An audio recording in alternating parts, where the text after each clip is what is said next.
IPL 18వ సీజన్లో మరో ఆసక్తికర పోరుకు రంగం సిద్ధమైంది. ఇవాళ రాత్రి 7:30కు అహ్మదాబాద్ వేదికగా జరిగే క్వాలిఫైయర్ 2 మ్యాచ్లో పంజాబ్, ముంబై తలపడనున్నాయి. గుజరాత్ టైటాన్స్తో ఉత్కంఠంగా సాగిన పోరులో 20 పరుగుల తేడాతో గెలిచిన ముంబై మంచి జోష్లో ఉంది. అదే జోరులో పంజాబ్ కింగ్స్ను ఓడించి ఫైనల్ చేరాలనే పట్టుదలతో బరిలోకి దిగేందుకు సిద్ధమవుతోంది.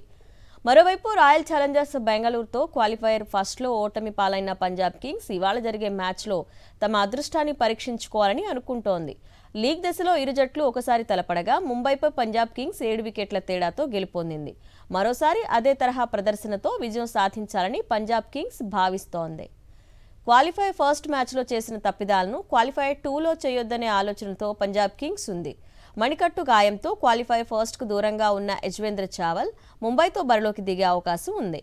ఇంపాక్ట్ ప్లేయర్గా బరిలోకి దిగిన ముషీర్ ఖాన్ స్థానంలో వైశాఖ్ విజయ్ కుమార్ ఆడనున్నాడు.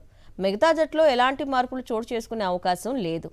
ఓపెనర్లు ప్రభసిమ్రన్ సింగ్, పియాన్ షార్యతో పాటు జోష్ ఇంగ్లీష్, శ్రేయస్ అయ్యర్లు రాణిస్తే పంజాబ్కు తిరుగుండదు. బౌలింగ్లో అర్షదీప్ సింగ్, కైల్ జెమిసన్, చావెల్ కీలకం కానున్నారు.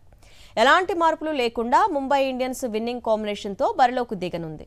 అయితే గుజరాత్తో జరిగిన ఎలిమినేటర్ మ్యాచ్లో రిచర్డ్ గ్లిసన్ కండరాల గాయంతో ఇబ్బంది పడ్డాడు. ఇవాల్టి మ్యాచ్లో అతను ఆడే విషయంపై సందేహం నెలకొంది.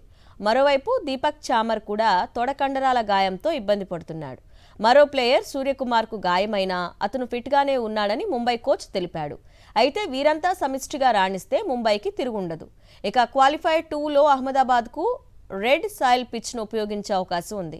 ఇక్కడ జరిగిన 7 మ్యాచ్ల్లో 6 జట్లు ముందుగా బ్యాటింగ్ చేసిన జట్లే గెలుపొందాయి. అయితే టాస్ గెలిచిన జట్టు ముందుగా బ్యాటింగ్ ఎంచుకునే అవకాశం ఉంది.